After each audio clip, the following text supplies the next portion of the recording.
রাম নারায়ণ রাম। আমি সর্বপ্রথম ঠাকুর শ্রী শ্রী বালক ব্রহ্মচারী মহারাজের চরণে জানাই আমার শতকোটি প্রণাম এবং আপনাদের সকলকে জানাই বৈদিক অভিনন্দন। রাম নারায়ণ রাম এই বলে আমি আজকের তত্ত্ব ও আলোচনা শুরু করছি। আজকে আমি ঠাকুরের বিভূতি সম্বন্ধে আলোচনা করব। আমাদের জীবনটাই বিভূতিময়। এই যে সবাই আমরা জানছি, বুঝছি, দেখছি, শুনছি, এটাই তো বিভূতি।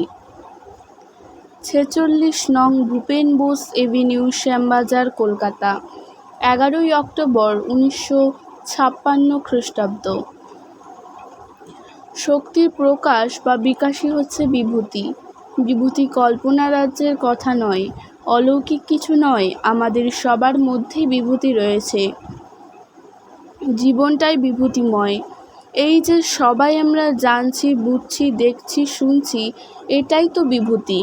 এই যে খাদ্য হতে রক্ত হচ্ছে, বীর্য হচ্ছে, এই যে আমাদের জন্ম হচ্ছে, ছোট হতে বড় হচ্ছি, আবার সবাই পরিবর্তিত হতে হতে মিশে যাচ্ছি অতি সূক্ষ্মাবস্থায় মহাশূন্যে, এ থেকেই প্রমাণ হচ্ছে সবাই আমরা বিভূতির মাঝে রয়েছি।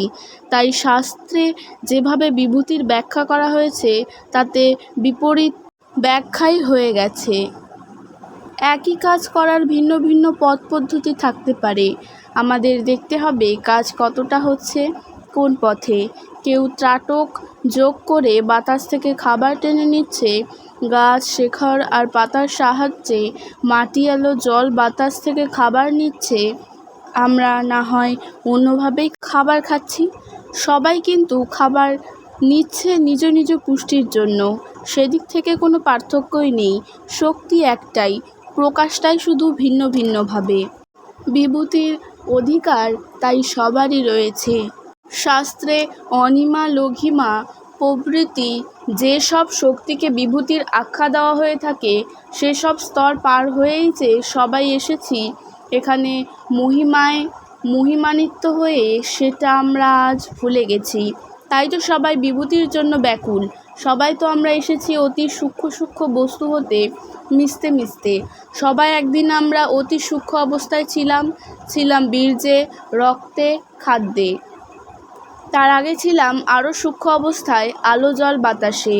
সর্বত্রই তখন আমাদের গতি ছিল।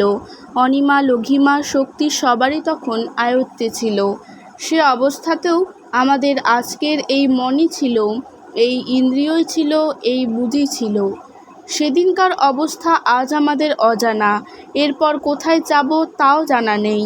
এভাবেই আমরা একবার জানার গহ্বরে, আবার অজানার গহ্বরে দিন যাপন করছি। রূপের পর রূপ নিয়ে চলেছি পরিবর্তনের মাঝে, পরিবর্তিত হতে হতে। এই যে রূপান্তর বা পরিবর্তন, এটাই তো বিভূতি। বিভূতি বললেই অলৌকিক কিছু বোঝায় না, শুধু মহান অবতার বা ভগবানেরই বিভূতি আছে এটাও ঠিক নয়। যা যুক্তি ও বিজ্ঞানসম্মত সেটাই তো মানতে হবে। সেদিনকার অনিমা বা লঘিমা শক্তির বিকাশ আজ আর আমাদের মাঝে নেই বলেই আমাদের বিভূতি হয়নি, এটা ঠিক নয়। শক্তির তো বিনাশ নেই, আছে রূপান্তর। সবাই বিভূতি নিয়েই একদিন অণু আকারে শূন্যে মিশেছিলাম, আজও চলেছি সবাই মিশতে মিশতেই। বাল্য, যৌবন, কৈশোরের পর ক্রমে ক্রমে বার্ধক্য পার হয়ে সবাই যে চলেছে মৃত্যুর দিকে, রূপের পর রূপ নিয়ে। তাও বিভূতির পার্টসগুলো আমাদের সবার মাঝে সহজাত বলেই। জগতে সর্বত্রই তো চলছে বিভূতিরই খেলা। বিভূতি তো ম্যাজিক নয়। হাত বাড়িয়ে সন্দেশ বা চকলেট নিয়ে আসাটা বিভূতি নয়, ম্যাজিক। বিভূতির অনুকরণ হতে পারে, তা কিন্তু বিভূতি নয়। বিভূতি ম্যাজিকের ন্যায় অলীক নয়। এই যে প্রয়োজনের সাথে সাথেই আছে প্রয়োজন মেটাবার তাগিদ। তেষ্টা পেলে জীবজগতের সবাই ছোট জলের সন্ধানে, এটাই তো বিভূতি। সবার মাঝেই তো সহজাত। এই মাতৃগর্ভে সন্তান এলেই মায়ের স্তনে দুধের সঞ্চার হয়, এটাই তো বিভূতি। চিন্তায় চিন্তায় যুবকও যে বার্ধক্যে উপনীত হয়, এটা কি শক্তির প্রকাশ নয়? শক্তির প্রকাশটাই তো বিভূতি। শক্তি তো সবার মাঝে রয়েছে, সহজাত। সবাই তাই বিরাট, সবাই মহান। কেউ বা রয়েছে বীজের আকারে, আবার কেউ বা ফুলে ফলে শোভিত গাছের আকারে। এই যা তফাৎ। আজকের তত্ত্ব ও আলোচনা আমি এখানেই শেষ করছি। দেখা হচ্ছে পরের ভিডিওতে। ভালো থাকবেন, সুস্থ থাকবেন। রামনারায়ণ রাম।